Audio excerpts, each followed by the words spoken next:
বন্ধুরা, welcome to Mahua বিশ্বাস blog. আশা করি তোমরা সবাই ভালো আছো, আমিও ভালো আছি। তো সকাল সকাল উঠে সব কাজটা সেরে চলে আসলাম রান্নার দিকে। সকালে টিফিন খাওয়া হয়ে গেছে, আলু তরকারি করেছিলাম আর ছেলে পরোটা খেয়েছে। আমি আলু তরকারি দিয়ে মুড়ি খেয়েছি, তোমার দাদাভাইও খেয়েছে। তো খেয়ে দিয়ে সবাই, তোমার দাদাভাই গেছে দোকানের মালপত্র কিছু টুকিটাকি চা পাতা এইসব আনতে গেছে বাজারে। আর এমনি আমার ঘরের বাজার করে দিয়ে গেছে। এই দেখো, ঘরের বাজার হচ্ছে টমেটো, পটল এনেছে, ওল এনেছে, কাঁচা কলা এনেছে, পেঁয়াজ এনেছে, ওই যে 10 কেজি আলু কিনে নিয়ে এসছে। সব এগুলো রেডি করে রেখেছে। সপ্তাহে যেহেতু আমার দোকান, তা 10 কেজি আলুতে আমার হয়ে যায়। আর এদিকে এনে দিয়েছে আমাকে রুই মাছ। তা আমি রুই মাছটা হচ্ছে কাঁচকলা দিয়ে আলু দিয়ে পাতলা করে ঝোল করবো আমাদের ঘরের জন্য। চাল নিয়ে আসলাম, ভাত বসিয়ে দেবো। তো ভিডিওটাকে স্কিপ না করে পুরো ভিডিওটা দেখবে আর বেশি বেশি করে।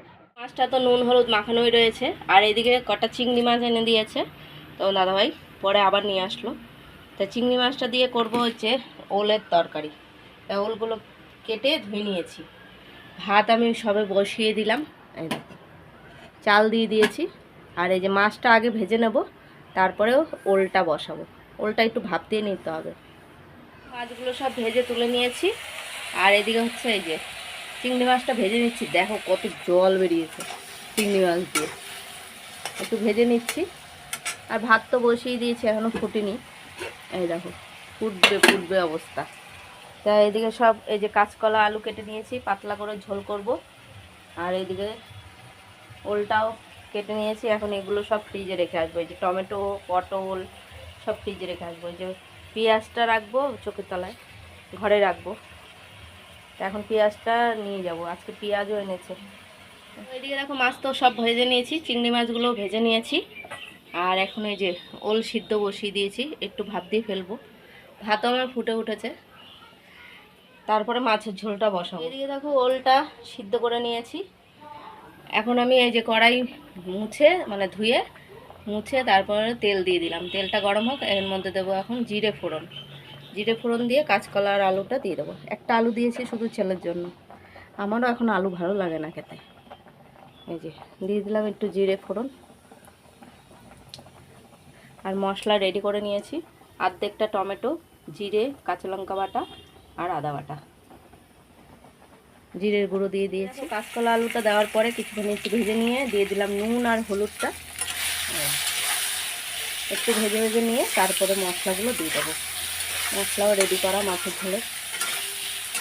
ভাতটা আমার হয়েই এসছে, ভাতটা নামাবো। ভাত হয়ে এসছে। কাঁচকলা আলুটা ভাজা ভাজা হয়ে গেছে। এখন আমি মশলাটা দেবো, তার মধ্যে একটুখানি জল দিয়ে দিই। গ্যাসটাও কমিয়ে দিলাম, নাহলে অর্ধেক টমেটো দিয়েছি।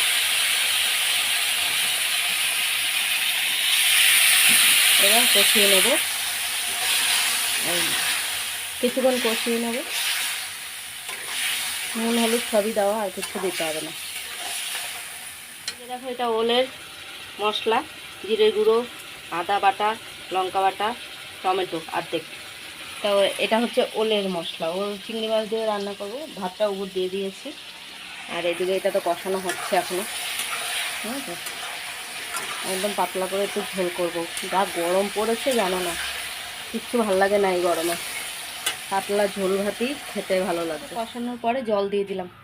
এবার ঝোলটা ফুটুক। তো এইদিকে দেখো মাছের ঝোলটা আমার রেডি হয়ে গেছে। তা এখন আমি ওলটা বসাবো। চিংড়ি মাছও ভাজা, ওলের মশলাও রেডি। এখন হচ্ছে জিরে তেজপাতা ফোড়ন দেব। ওল তো সিদ্ধ করাই, সিদ্ধ হয়ে গেছে। এদিকে দেখো জিরে আর তেজপাতা ফোড়ন দিয়েছি, দেওয়ার পরে দিয়ে দিলাম ওলগুলোকে একটু ভেজে ভেজে নেব। আর মশলা তো রেডি করাই আছে, মশলা দিয়ে দেবো। একটু ভেজে নিই। এদিকে দেখো নুনটাও দিয়ে দিলাম। এবার একটু ভেজে নেব একটু। ওল একদম দেখো সিদ্ধ হয়েই গেছে, এটা ঠিক আছে। তো এখন আমি দিয়ে দেবো মশলাগুলো। এই যে মশলা রেডি। একটু জল দিয়ে দিই, ভুলে গেছি। এই জল দিয়ে দিলে সুন্দর কষানোটা হবে। সব দিয়ে দিলাম মশলাগুলো, আর একটুখানি জল দেবো, কষিয়ে নিচ্ছি। এর মধ্যে সব দেওয়া আছে, হলুদ টলুদ সব দেওয়া, কিচ্ছু দিতে লাগবে না। চিংড়ি মাছটা পরে দেবো।